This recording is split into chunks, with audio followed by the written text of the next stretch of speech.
नाज़रीन, रुपया पैसा में आपको खुशामदीद कहते हैं। मैं हूं अली नासिर। आज जिस मौजू के ऊपर हम बात करेंगे वो है नया पाकिस्तान हाउसिंग पॉलिसी, जिसका चर्चा अब हर जगह पर है। इसके मुतालिक बहुत से लोग मुख्तलिफ आरा पेश कर रहे हैं, क्योंकि ये एक बहुत ही ज़्यादा एम्बिशियस प्रोजेक्ट है।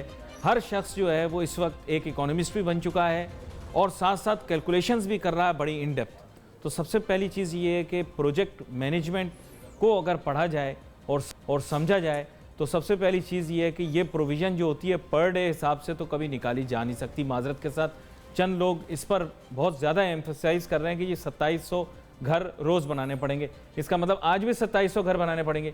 एक दिन के अंदर ये काम कभी भी नहीं होते। मैं जानता हूँ कि हम सब लोग बहुत ज़्यादा एंक्शस हैं कि चीज़ें जल्दी जल्दी हों, और सबसे ज़्यादा आपको पता है कि इसमें एंग्जाइटी मेरे अंदर ही होती है कि मैं बहुत ज़्यादा एंक्शस होता हूँ और कि बहुत जल्दी काम हो जाए। लेकिन let's be very Frank, everyone cannot pick up the calculator and start making calculations.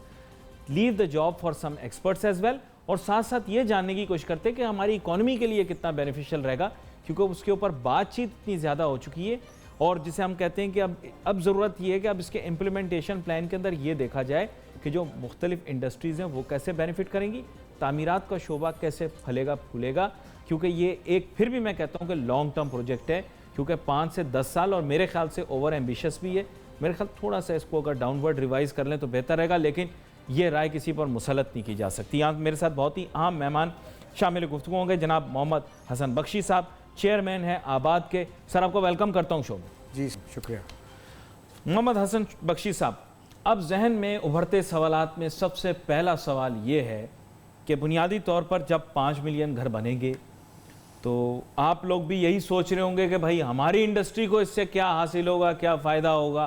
तो कंस्ट्रक्शन इंडस्ट्री किस तरह से बेनिफिट कर सकती है, क्योंकि थोड़ा सा मैं कहूँगा माजी करीब में हमने ये देखा कि चंद चीज़ों के अंदर जल्दी जल्दी फैसले हुए, आप लोगों को शायद ऑन बोर्ड नहीं लिया गया।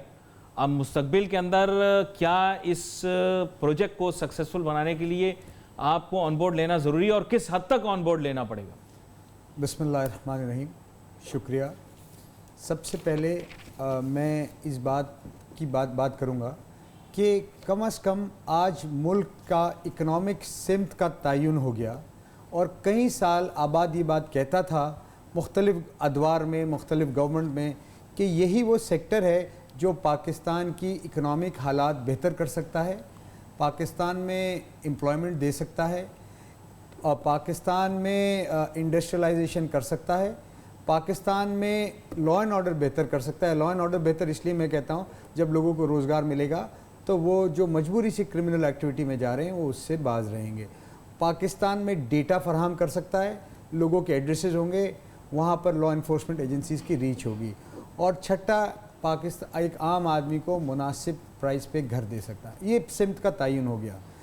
अब हमें हमारी इंडस्ट्री को किस तरह फ़ायदा होगा ये मैं आपको बताऊँ। देखिए, हम अलाइड हैं पाकिस्तान की तरक्की और प्रोग्रेस के साथ। आबाद या बिल्डर्स एंड डेवलपर्स ग्रो नहीं कर सकते अगर पाकिस्तान ग्रो नहीं करेगा। तो हम ये समझते हैं, और इसमें इमरान खान साहब ने कई बार, मैंने 3 मीटिंग अटेंड की है, वो जो कमेटी बनाई थी उसमें उन्होंने कहा कि गवर्नमेंट का काम जो होगा सिर्फ फैसिलिटेटर और एनेबलर का होगा, सारा शो रन करेगा प्राइवेट सेक्टर, और इस इनिशिएटिव को ड्राइव करेगा प्राइवेट सेक्टर। इसमें हर मीटिंग में क्लैरिटी से एम्फेसाइज किया गया कि प्राइवेट सेक्टर, आज पाकिस्तान में प्राइवेट सेक्टर बिल्डर और डेवलपर का रिप्रेजेंटेटिव ऑर्गेनाइजेशन है आबाद, जिसको कहते हैं association builder of builders and developers of Pakistan.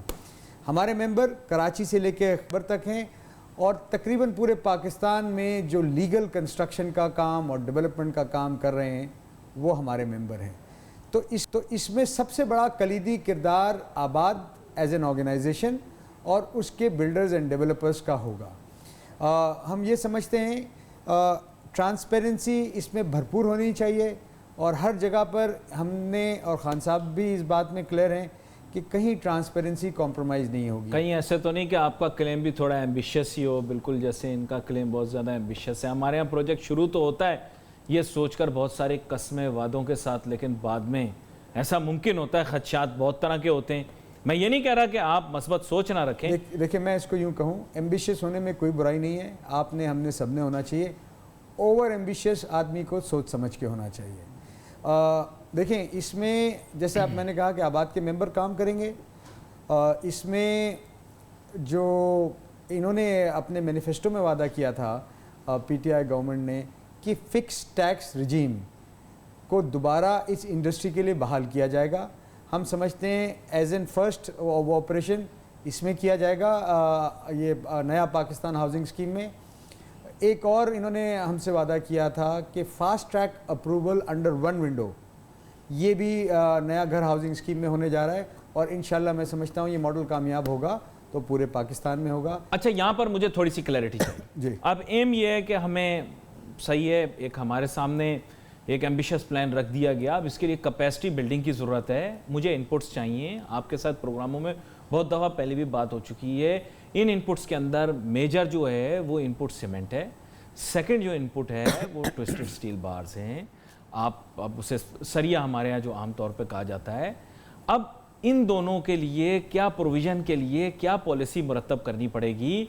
आपके यहाँ सीमेंट की कीमतों के मुतालिक मेरे ख्याल प्राइसिंग स्ट्रक्चर और मैकेनिज़्म के बारे में बताने की ज़रूरत नहीं कि हमारे यहाँ इंडस्ट्री कैसे ऑपरेट कर रही, और सरिया के मुतालिक भी आपको पता है आरडी का क्या इम्पेक्ट हो रहा है। तो इन दोनों को भी तो एड्रेस करना पहले ज़रूरी है। देखिए, मैं आपको एक बात बताऊं, और मैं अक्सर शोज़ में ये कहता रहा हूं कि अनफॉर्चुनेटली पाकिस्तान में मैन्युफैक्चरिंग में, इंडस्ट्रीज़ में, हर इंडस्ट्री में अगर आप शीशे की इंडस्ट्री उठा के देख लें तो 4 मैन्युफैक्चरर्स बड़े, आप टाइल्स की इंडस्ट्री उठा के देख लें तो 4 मैन्युफैक्चरर्स बड़े, स्टील की इंडस्ट्री उठा के देख लें तो 4 मैन्युफैक्चरर्स बड़े, सीमेंट में 5-6 ग्रुप्स होंगे जिनके पास मेजॉरिटी प्रोडक्शन है। तो ये होता ये है कि जब ये लोग साथ बैठते हैं, कमरे में मीटिंग करते हैं, ये रेट को इन्हांस कर देते हैं, जिसको आम अल्फाज में कार्टेलाइजेशन और मोनोपलाइजेशन किया जाता है। जिस दिन हम प्राइम मिनिस्टर स्कीम के यहाँ से निकले, प्राइम मिनिस्टर सेक्रेटरीट से, उस दिन मुझे मैसेज आया कि 20 रुपये पर बैग सदर्न जोन में सीमेंट का बढ़ गया है, देखिए, और नॉर्दर्न जोन में पिछले हफ्ते 80 रुपये बढ़ गया, कोई शोर शराबा नहीं। फिर मुझे मैसेज आया कि स्टील वालों ने मैन्युफैक्चरिंग रोक दी है। तो हमने प्राइम मिनिस्टर इमरान खान साहब से ये दरख्वास्त की कि आज offtake of cement in Pakistan is 94%, average steel का ऑफ टेक 100% है, जबकि कोई डैम नहीं बन रहा है बड़ा। पीएचडीपी भी कर्टेल किया गया है। पिछले 1.5 साल से बिल्डिंग कंस्ट्रक्शन इंडस्ट्री जो कराची की बैकबोन है उसमें नए अप्रूवल नहीं हो रहे हैं, और ये housing prime minister housing scheme भी नहीं आई है। तो जब सब चीज़ें खुलेंगी तो ये चीज़ें कहाँ पर पहुँचेंगी, ये माल ही नहीं है। और जैसे मैंने कहा कि कार्टेलाइजेशन है, तो ये इसका नाजायज़ फ़ायदा उठाया जाएगा, जैसे अब उठाया जा रहा है। इसको आप किस तरह से रिजॉल्व करना है इसके मुतालिक बात करते हैं। एक छोटी सी ब्रेक लेनी है, ब्रेक के बाद वापस आते हैं, जानने की कोशिश करेंगे कि इनपुट्स को और इनपुट्स की सप्लाई को सिक्योर करके और प्राइस के अंदर स्टेबलाइजेशन किस तरह से लाई जाएगी। Let's take a short break.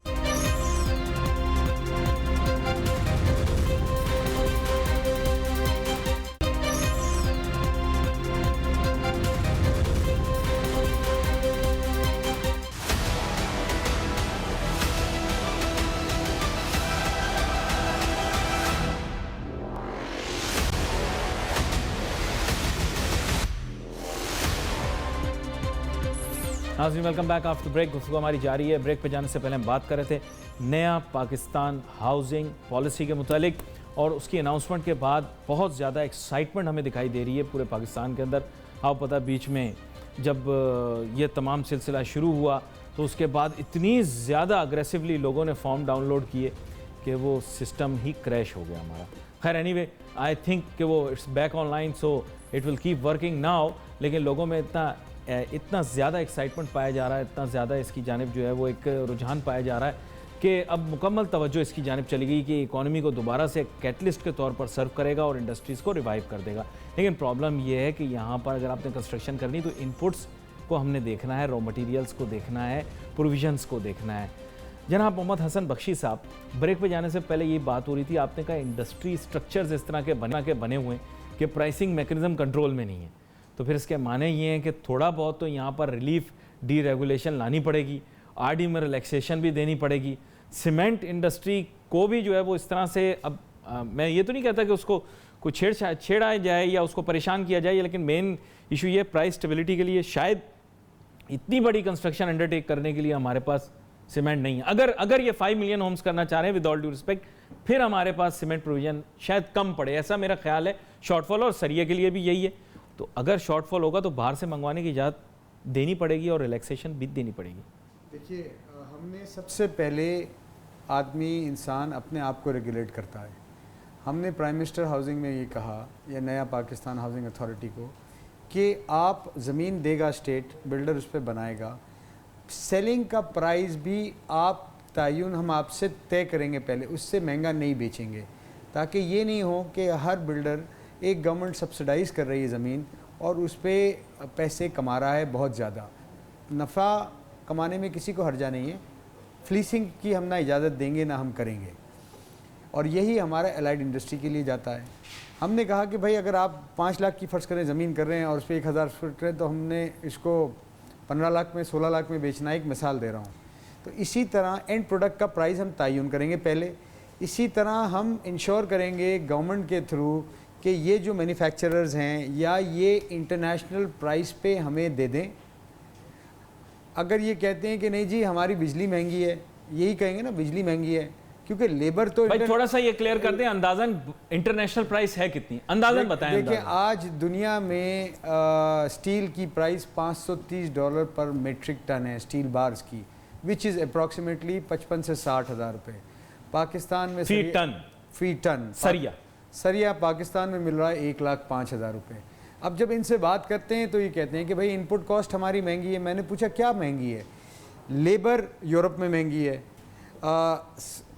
Safety standards Europe में महंगे हैं, हाँ। अच्छा, दूसरी तमाम चीज़ें यूरोप में महंगी, टैक्स के कंप्लाइंस यूरोप में सख्त है, तो हमारे यहाँ क्या महंगा है? तो वो उनके पास एक ही जवाब होता है कि हमारी बिजली महंगी है। तो हमने कहा कि भाई अगर आपकी बिजली महंगी है तो उस बिजली से कितना फ़र्क होता है? क्या 50,000 रुपये टन का फ़र्क आएगा क्या? पॉसिबल नहीं है। इसी तरह हमने जब स्पेन के टाइल देखें तो स्पेन जो दुनिया के बेहतरीन टाइल बनाता है वो मिलते हैं 3 यूरो पर मीटर, विच इज़ अप्रॉक्सीमेटली 500 रुपये। ये मैं लेटेस्ट डिज़ाइन बड़ी साइज़ की बात कर रहा हूँ। हमारे यहाँ हमने जब उसका म्यार भी अच्छा होगा। हमने जब चेक किया तो 1300-1400 रुपये। तो जब या after duties and taxes impact होगा ना, या लोकल मैन्युफैक्चरर की प्रोडक्शन के बाद प्राइस है। ड्यूटीज़ वगैरह वहाँ पर भी मौजूद हैं, ऐसा नहीं है कि वहाँ पर सारी production tax free duty free है।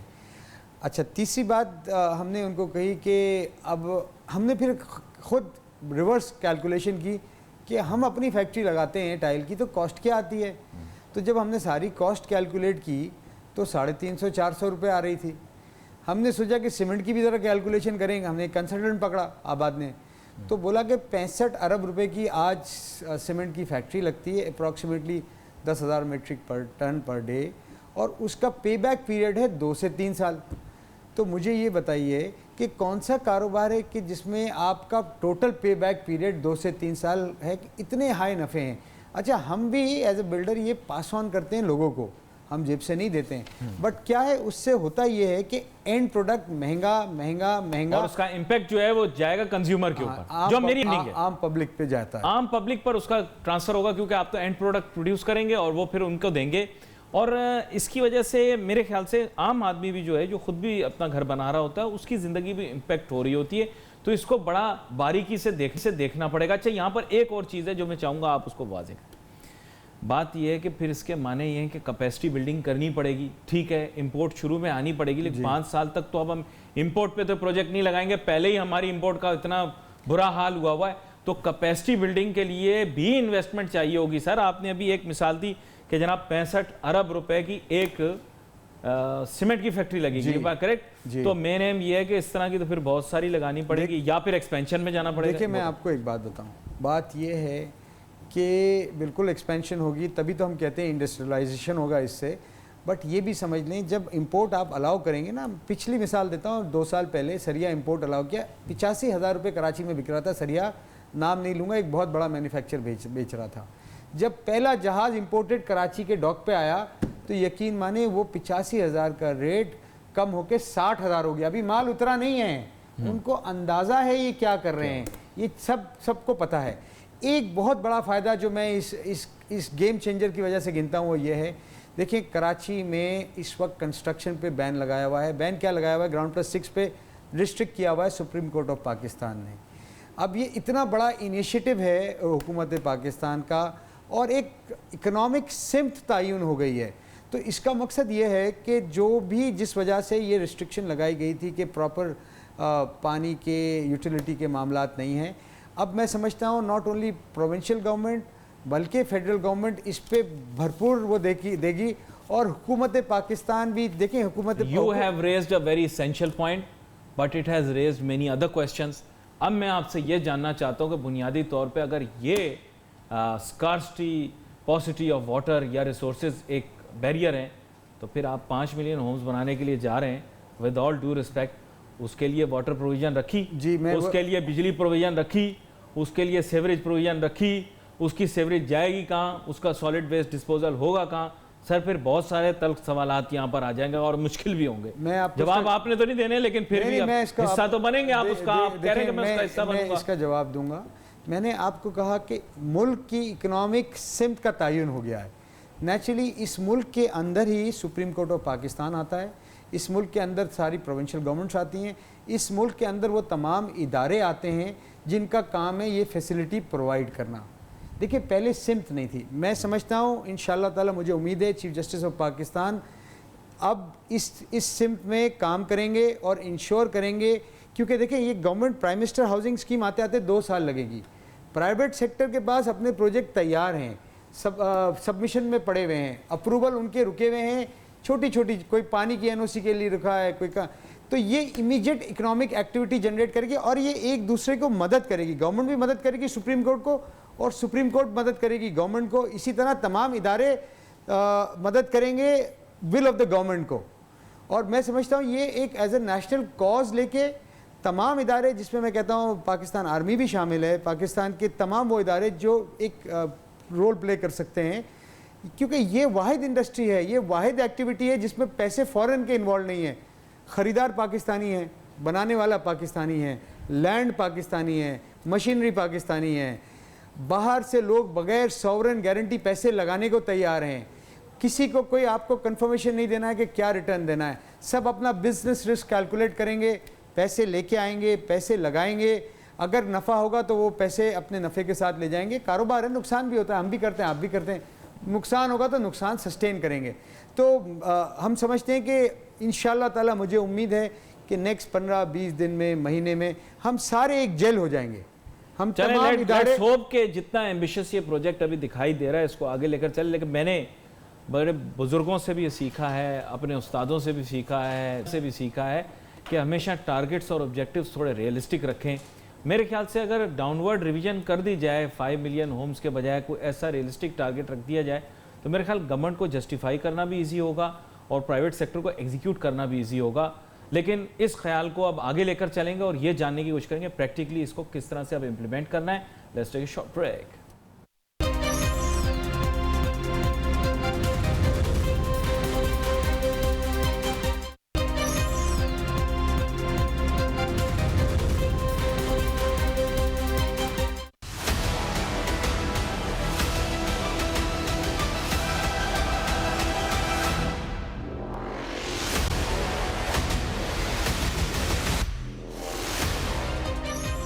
नाज़रीन welcome back after the break.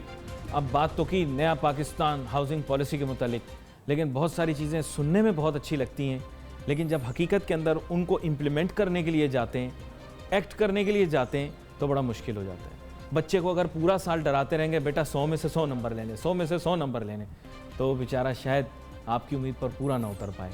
लेकिन अगर आप उसको ये कहें बेटा मेहनत करना, अच्छे नंबर लाने की कोशिश करना, इस दफ़ा तुम पास ज़रूर होना, तो शायद वो आपकी बात का मान रख ले।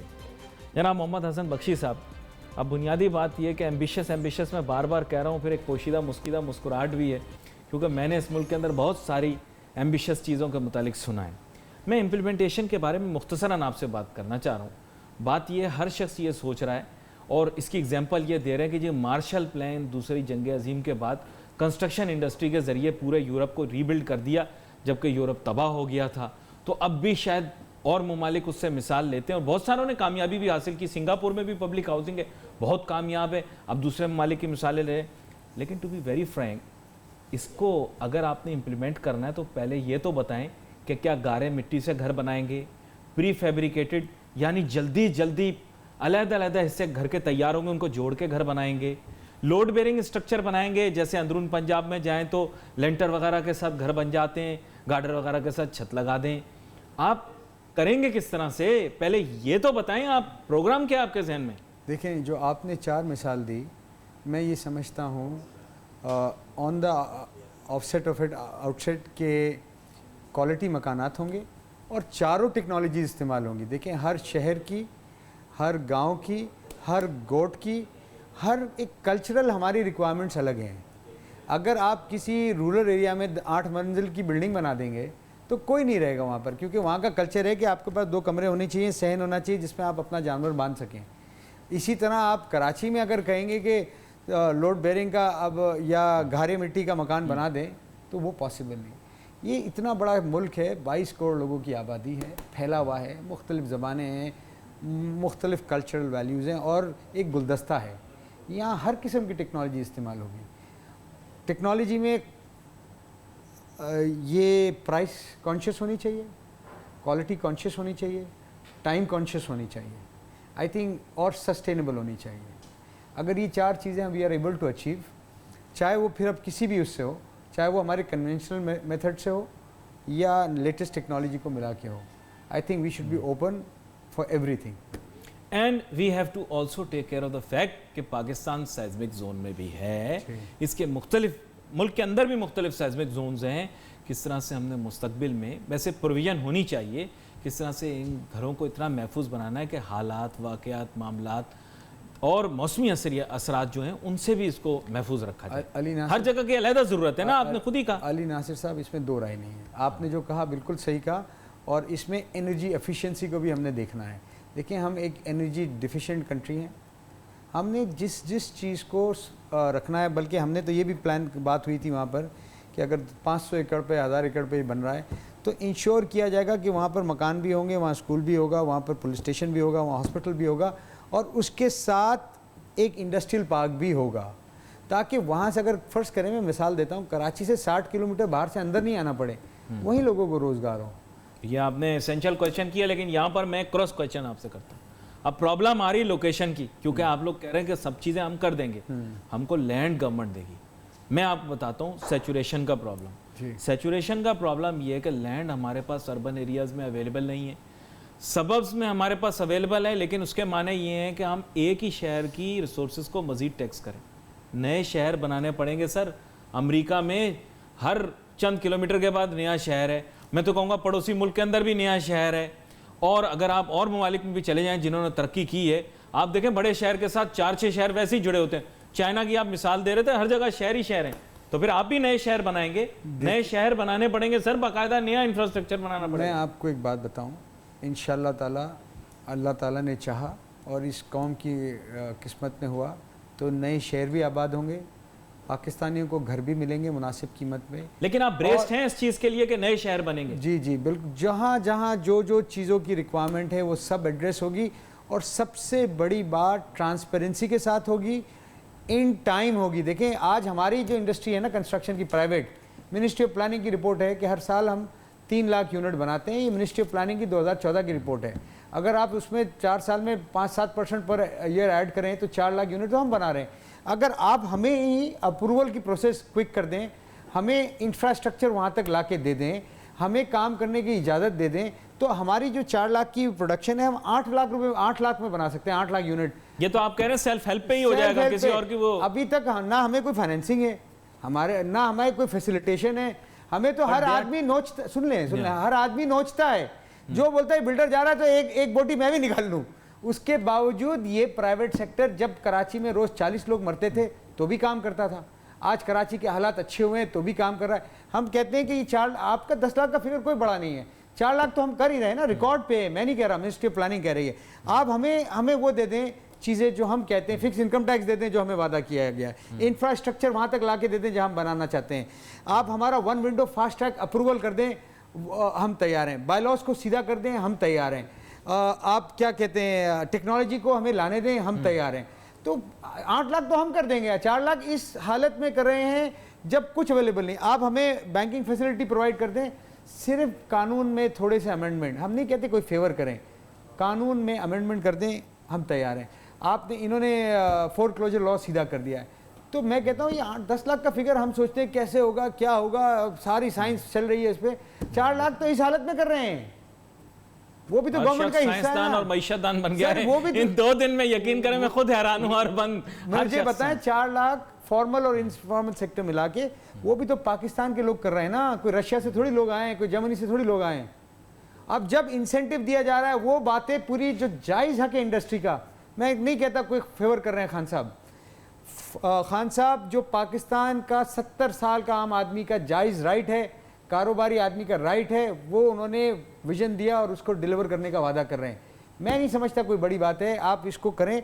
और रूरल एरिया में मकान की कीमत देखें, अगर छोटा मकान बनता है, ज़मीन गवर्नमेंट फ्री देती है, at the bottom of the pyramid वो ज़मीन स्टेट फ्री देगी, तो 3-4 लाख में मकान बनेगा।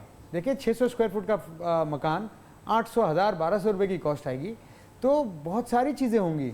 फिगर्स इतने बड़े नहीं हैं। हाँ, ब्यूरोक्रेसी को भरपूर पट्टा डाल के रखना है, कंट्रोल करके रखना है। पट्टा डालने से मकसद वो एक घोड़े की तरह तेज होते हैं ना यार, आपको फिर कल तंग करेंगे वो कि ये बात बोल दी थी टीवी पर आपने। वो घोड़े की तरह तेज अलग से में दौड़ रहे होते हैं, उनको साथ लेके चले। आपने जैसे बताया कि इंटीग्रेटेड अप्रोच यूज़ करनी पड़ेगी, यहाँ पर हम मुस्तकबिल में भी कोशिश करेंगे इस मौजू के ऊपर हम मज़बूत करते रहें। हमारे पास वक्त मुख्तसर होता है, लेकिन आज कोशिश की है कि मुफस्सिल तरीके से इसको कवर कर सकें। We wait for your messages on Facebook. Ali Nasir हमारी टीम को इजाज़त दीजिए। अल्लाह हाफिज़।